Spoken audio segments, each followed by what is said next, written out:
Bismillahirrahmanirrahim.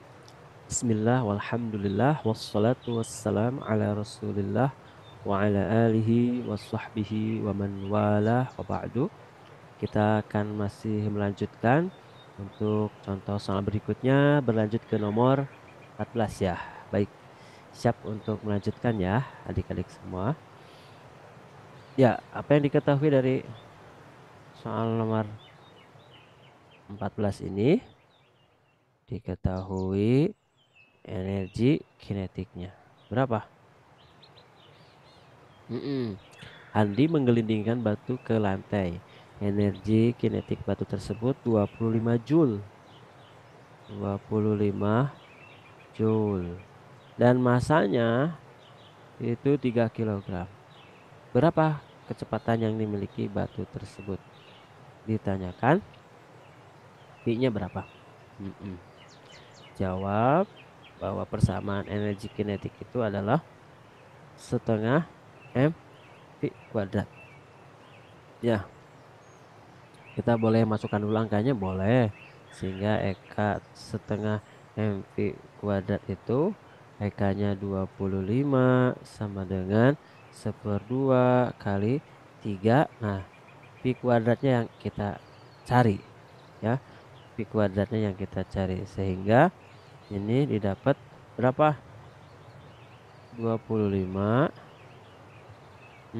Ini boleh pindah ruas angka 2-nya ke kiri, boleh ya. Jadi 50 sama dengan 3pi, atau misalkan setengahnya kali 3 boleh juga, jadi 1,5 gitu ya.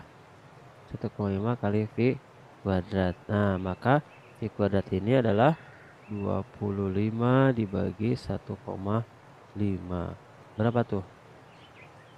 Nah, angkanya kebetulan nggak ngepas ya.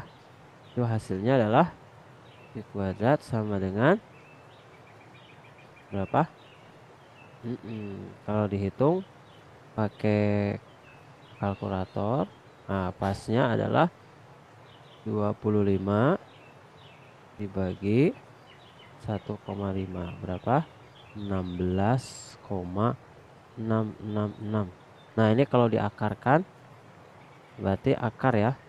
V sama dengan akar dari 16,666. Ini 67 ya. Akhirnya 6667. Nah, kalau diakarkan hasilnya berarti 4, sekian. Perkiraannya adalah 4,07 meter per sekon. Nah, yang penting cara penyelesaiannya ya. Sehingga kalau udah diketahui V kuadratnya berapa, jangan lupa diakarkan. Yaitu untuk mencari kecepatan pada energi kinetik. Selanjutnya kita berlanjut kepada soal nomor 15. Ban mobil digelindingan dengan bergelinding ya, gelindingan dengan kecepatan 3 meter per sekon. Jika ban mobil tersebut energi kinetiknya 40 Joule, maka berapakah massa ban tersebut? Ya, lagi-lagi ini angkanya nggak ngepas, nggak apa-apa ya. Diketahui V-nya berapa? 3 meter per sekon. Kemudian energi kinetiknya berapa? 40 Joule. Nah, yang ditanyakan apanya? Masanya berapa? Nah, jawab, kita udah tahu persamaan energi kinetiknya adalah setengah mv kuadrat. Bisa dimasukkan angkanya dulu boleh. 40 sama dengan setengah kali M-nya yang dicari dan V kuadratnya itu 3 dikuadratin ya, 9. Langsung saja 9 ya. Sehingga barangkali perlu diuraikan lagi, boleh. Ini 3 kuadrat ya, sehingga ini boleh angka 2-nya pindah ke sini, boleh ya. Sehingga 80 sama dengan 9 kali M ya, 9 kali M, sehingga M-nya berapa? M-nya 80 bagi 9. Nah, M-nya adalah 8,88 kilogram ya. Demikian. Itu untuk jawaban masa pada soal nomor 15. Beranjak ke soal berikutnya, nomor 16. Seekor burung sedang melayang terbang pada ketinggian 10 meter di atas tanah dengan kecepatan konstan sebesar 10 meter per sekon. Jika massa burung adalah 2 kilogram, tentukan energi mekanik. Nah, ini bukan energi potensial lagi ya, atau bukan energi kinetika saja, tapi yang ditanyakan adalah energi mekanik. Berarti langkah pertama kita boleh menyelesaikan energi potensial dulu, boleh juga menyelesaikan energi kinetiknya dulu, atau mau langsung sekalian disatukan dijumlahkan, boleh. Mana yang mudah saja menurut kalian ya. Tapi tetap langkah pertama ditulis dulu apa saja yang diketahui diurutkan. Hanya berapa? 10 meter. Kemudian V-nya berapa? 10 meter per sekon. Kemudian massa si burungnya berapa? 2 kilogram. Sehingga, nah ini kalau ditanyakan energi mekaniknya berapa, bisa tulis di awal di sini bahwa energi mekaniknya itu adalah energi kinetik ditambah energi potensial, atau mau sebaliknya boleh. Energi potensial ditambah energi kinetik. Energi potensialnya pakai cara yang mana? Yang biasa, M kali G kali H. Energi kinetiknya pakai yang mana? Setengah mv kuadrat. Nah, dimasukkan angkanya. Selesai. Masanya tadi berapa?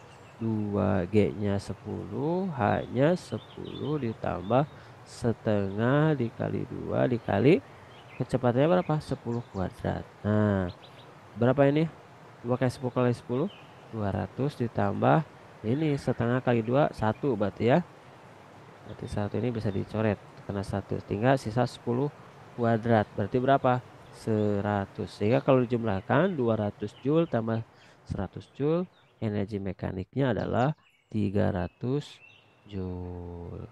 Ya, itu energi mekanik untuk jawaban soal nomor 16. Beranjak ke soal nomor 17. Sebuah benda memiliki energi kinetik sebesar 5000 Joule. Jika kecepatan benda tersebut dijadikan setengah dari kecepatan benda mula-mula, tentukan energi kinetiknya. Jika pelan-pelan bacanya, jika kecepatan benda tersebut dijadikan setengah dari kecepatan benda semula, nah tentukan energi kinetiknya. Berarti ini ada kondisi energi kinetik yang pertama, yaitu 5000 Joule. Nah, maka langkah pertama kita ingat dulu persamaan energi kinetik itu adalah, dimana energi kinetik itu setengah mv kuadrat. Bagaimana hubungan energi kinetik dengan kecepatan? Sebanding ya, sebanding. Ya, sebanding. Sehingga kita bisa, nah jangan lupa sebandingnya dikuadratkan. Jadi kita bisa membandingkan atau langsung bisa mencari perbandingan terlebih dahulu. Baik, boleh langsung pakai perbandingan ya, sehingga EK2 kalau kita tulis, maaf, ditulis dulu ya apa saja yang diketahui. EK ini berapa? EK1 5000 Joule. V-nya misalkan pakai V saja ya, V1 nya. Kemudian V yang keduanya adalah setengah V ya, setengah V. Yang ditanyakan EK2 nya jadi berapa? Nah, itu ya, jawab. Kita boleh pakai perbandingan di sini. EK2 per EK1 sama dengan, nah karena ini perbandingan, masanya kita abaikan karena tetap ya sama. Berarti V2 dikuadratkan per V1 dikuadratkan. Atau boleh V2 per V1. Nah, ini dikuadratkan. Ya, yang paling mudah saja. Terus EK2 yang dicari, EK1-nya sudah ada berapa? 5.000 sama dengan V2-nya berapa? V2-nya setengah ya. Setengah dibagi ini setengah V dibagi V dikuadratkan. Nah, V dibagi V berapa? Mm-mm. V dibagi V berapa? Satu dong. Berarti bisa dicoret ya. Bisa di-delete sehingga tinggal setengah yang dikuadratkan. Nah, ini coret dulu. V, V hilang. Nanti setengah kuadrat berapa? Seperempat. Maka EK2 atau langsung ini bisa pindah ruas ya. Yang 5.000 di bawah kiri itu bisa pindah ruas ke kanan atas. Sehingga EK2 sama dengan, nah ini setengah dikuadratkan jadi seperempat kali 5.000-nya pindah ke kanan. 5.000 atau sama dengan 5.000 dibagi 4. Kalau 5.000 dibagi 2 itu 2.500, maka 2.500 dibagi 2 adalah 1.250 joule. Itu untuk energi kinetik yang kedua. Ya, mudah-mudahan bisa dipahami. Baik, kita beranjak ke soal nomor 8. Perhatikan gambar ya. Sebuah bola ditendang dengan sudut elevasi tertentu sehingga lintasannya membentuk parabola. Nah, seperti pada gambar tersebut. Berdasarkan lintasan tersebut, energi kinetik bola paling kecil ada pada di titik mana? Nah, perlu diingat, energi kinetik itu berbanding lurus dengan kuadrat kecepatan benda. Tadi ya, EK itu berbanding lurus dengan kuadrat kecepatan benda. Ketika bola bergerak dengan lintasan parabola seperti pada gambar, maka kecepatan bola semakin ke atas akan semakin kecil. Ya, ini posisi awal dengan posisi satu dengan posisi dua, yang pertama, posisi 2 dan 3, maka yang 2 dan 3 kecepatannya akan semakin kecil. Dengan demikian, bola memiliki kecepatan paling kecil pada saat bola mencapai titik tertingginya, yaitu di mana? Di titik ketiga ya, di titik ketiga. Oleh karena itu, energi kinetik bola terkecil pada titik yang ketiga ya, energi kinetiknya. Jadi energi kinetik terkecil pada titik yang ketiga. Kenapa? Karena kecepatan paling kecil, kecepatan terkecilnya di titik 3. Gitu. Atau cara lain yang dapat digunakan yaitu untuk menentukan pada titik mana energi kinetik bola terletak yang terkecil dengan memperhatikan ketinggiannya. Untuk kasus ini, semakin tinggi kedudukan bola, maka energi potensial akan bertambah.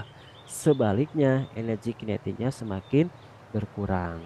Jadi, bola akan memiliki energi kinetik paling kecil saat energi potensialnya paling besar. Nah, bola memiliki energi potensial paling besar saat energi kinetiknya paling kecil. Bola memiliki energi potensial paling besar di titik yang paling besar, yaitu titik yang ketiga. Dengan demikian, di titik yang ketiga tersebut energi kinetiknya paling kecil. Jadi berbanding terbalik ya. Energi potensialnya lebih besar, maka energi kinetiknya lebih kecil. Pun sebaliknya, kalau energi kinetiknya lebih kecil, maka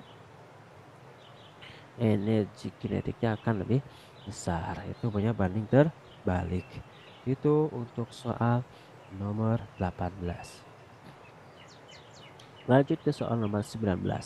Sebuah batu bermasa 0,5 kg dilempar vertikal ke atas dengan kecepatan 10 meter per sekon. Jika percepatan gravitasi 10 Newton per kilogram ya atau meter per sekon kuadrat, maka energi kinetik batu di titik tertingginya adalah berapa? Jadi ketika sebuah benda dilempar vertikal ke atas dengan kecepatan awal tertentu, maka Semakin atas kecepatan benda akan semakin berkurang. Ya, seperti pada soal nomor 8 tadi. Kecepatan akan terus berkurang dan menjadi nol saat mencapai tinggi maksimum. Nah, pada titik tertinggi, kecepatan benda sama dengan nol dan benda akan diam sesaat. Selanjutnya, benda akan bergerak, jatuh bebas, kembali ke permukaan bumi. Jadi, karena kecepatan di titik tertingginya sama dengan nol, maka energi kinetiknya juga sama dengan nol, ya. Sehingga kalau ditanya EK-nya berapa, ya karena setengah mv kuadrat, ya setengah kali masanya misalkan ini nol, maka energi kinetiknya adalah nol, ya. Itu untuk jawaban soal nomor 9. Karena kecepatannya nol, maka energi kinetiknya nol. Kenapa kecepatan nol? Karena tinggi maksimum. Baik, soal terakhir, soal yang paling mudah ya. Perubahan energi yang terjadi pada pembangkit listrik tenaga air. Nah, pembangkit listrik tenaga air memanfaatkan energi potensial yang dimiliki oleh air terjun untuk menggerakkan poros turbin. Dalam hal ini, energi potensial berubah menjadi energi kinetik. Jadi selanjutnya, energi kinetik dan gerakan turbin diteruskan ke poros generator dan dihasilkan tenaga listrik. Dalam hal ini, energi kinetik dirubah menjadi energi listrik. Dengan demikian, proses perubahan energi yang terjadi pada pembangkit listrik adalah yaitu energi potensial, energi kinetik, energi listrik, yaitu energi potensial berubah menjadi energi kinetik, jadi gerak, dan jadilah energi listrik. Ya, demikian. Jadi ada 3, potensial, kinetik, listrik. Baik, adik-adik semua, demikian part 3 soal yang ke-20. Semoga dari pembahasan contoh soal nomor 1 sampai 20 dapat dipahami dengan baik, dengan mudah terkait energi potensial, energi kinetik, dan energi mekanik. Terima kasih atas perhatiannya. Alhamdulillahirabbil alamin. Barakallahu fiikum. Wassalamualaikum warahmatullahi wabarakatuh.